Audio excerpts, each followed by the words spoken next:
वृंदावन के एक बाबा हुए पूज्य श्री माधव बाबा, बरसाने में रहा करते थे महाराज। जो ब्रज भक्तों की चर्चा आई जिस पुस्तक में, क्या नाम है, ब्रज के भक्तों की चर्चा, दयालु, उसमें बड़ी सुंदर चर्चा आई एक, हमें बड़ा प्यारा प्रसंग लगा।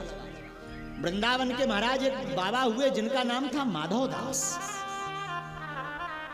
ये अपने मुख पर सदैव हरे कृष्ण, हे श्यामा जी, हे कुंज बिहारी, हे बिहारी जी, हे माधव, हे मोहन, हे मुरारी, महाराज नित्य जपते थे, वो खूब जपते थे। एक दिन महाराज माधव दास बाबा जो वृंदावन बरसाने वाले थे, उनका काम था मधुकरी करके भोजन पाना। शाम के समय ब्रजवासियों के घर पे चले जाते, जो 2-4 रोटी जो भी जिसके घर बना हो एक घर से मांगते और उसको ला करके पा लेते साहब। लेकिन हम उनके मुख पर सदैव हे माधव, हे मोहन, हे कुंज बिहारी, राधे, हे स्वामिनी जी, हे बिहारिणी जी, अब कृपा करो, अब कृपा करो। और दिन ना रात महाराज वो रोते रहते, रोते रहते, रोते रहते मोहन की याद में। एक बार बाबा शाम हो गई, माधव बाबा को मधुकरी करने एक बगल के गांव में गए। शाम के समय मधुकरी में खूब प्रसाद मालपुआ मिला उन्हें। झूमते हुए मालपुआ पाया और ठकुरानी को भोग लगाया। गली में बैठ गए और ठकुरानी को भोग लगाया। महाराज भोग लगा करके फिर वही काम था उनका, हे माधव, देखो जिस जीव का हृदय और अखियां माधव का नाम लेने से हृदय गदगद ना होवे, वो अखियां भरवे ना, उसकी प्रीति में अभी कमी है। इनके मुख पे तो, इनके आंखों से आंसू कभी बंद नहीं होते। गाने लगे कीर्तन, हे माधव, हे मोहन, हे मुरारी। महाराज शाम हो गई, संध्या झुली ज्यादा पड़ गई तो दिखाई पड़ता नहीं था।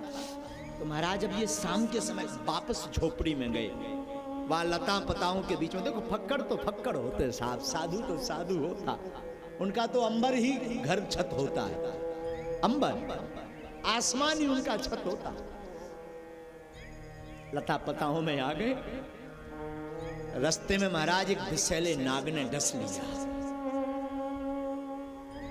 गली से चलते जा रहे थे और ये इतने तल्लीन रहते थे राधा नाम में, माधव के नाम में, कि इन्हें वाहिक जगत का कोई भान नहीं रहता। इतने माधव नाम में डूबे रहते। वाहिक जगत कौन क्या कह रहा, क्या बक रहा, हम कहां से जा रहे, वो तो राम भरोसे कुटिया पहुंचते थे। राम भरोसे कुटिया पहुंचते थे साहब। गए, वाहिक जगत का भान तो था नहीं। ये अभी की घटना है, सत्य घटना आपको बता रहे हैं हम। आप कुछ दिन साल पहले की, महाराज बाबा को एक विषैले नाग ने काट लिया। अनंत देव जी, अनंत दास इनका एक और नाम था, अनंत देव परंपरा के भी थे। नाग ने काटा तो थोड़ी चेतना जगी। जब इन्होंने गौर से देखा तो काला नाग, और जैसे ही नाग ने काटा तो ये भयभीत नहीं हुए। वहीं बगल में एक शिला थी, शिला पे जाके बैठ गए और मनी मन सोचने लगे, आज हमारा कन्हैया कालिया नाग बनकर आया है। तो किसी ने कहा, बाबा, भीतर से किसी ने जवाब दिया, बाबा तुझे काटा है। अरे बोले, ये कालिया नाग है, मेरा कन्हैया तो भीतर बैठा, काटने वाला कालिया नाग है, भीतर बैठने वाला अभी नाथेगा कुछ देर में, नाथेगा नाथेगा।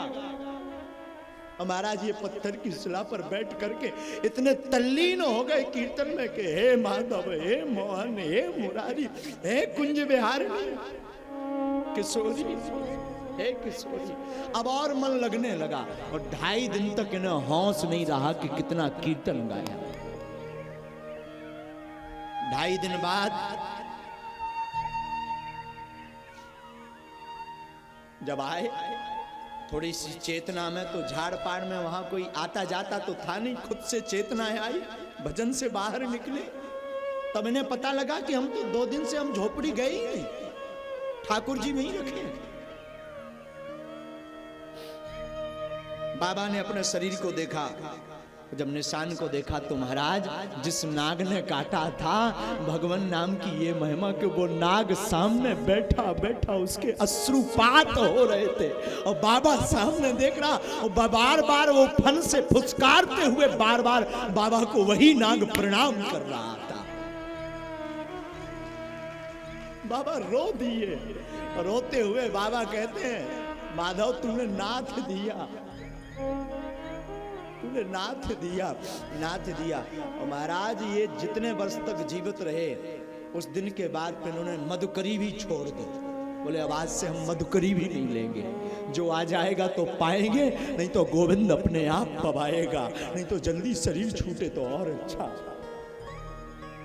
घर पे कुटिया में आके बाबा रहने लगे, तो जो आसपास के ब्रजवासी बाबा को जानते थे, वो कभी कभी मधुकरी लावे बाबा को दे दे, पर बाबा तो हे माधव, हे मोहन, हे कुंज बिहारिणी, मैं एक बात बोलूं, वो भक्त भक्त नहीं जिसके जिह्वा पर हर पल अपने माधव का नाम ना रहे, किसी काम का।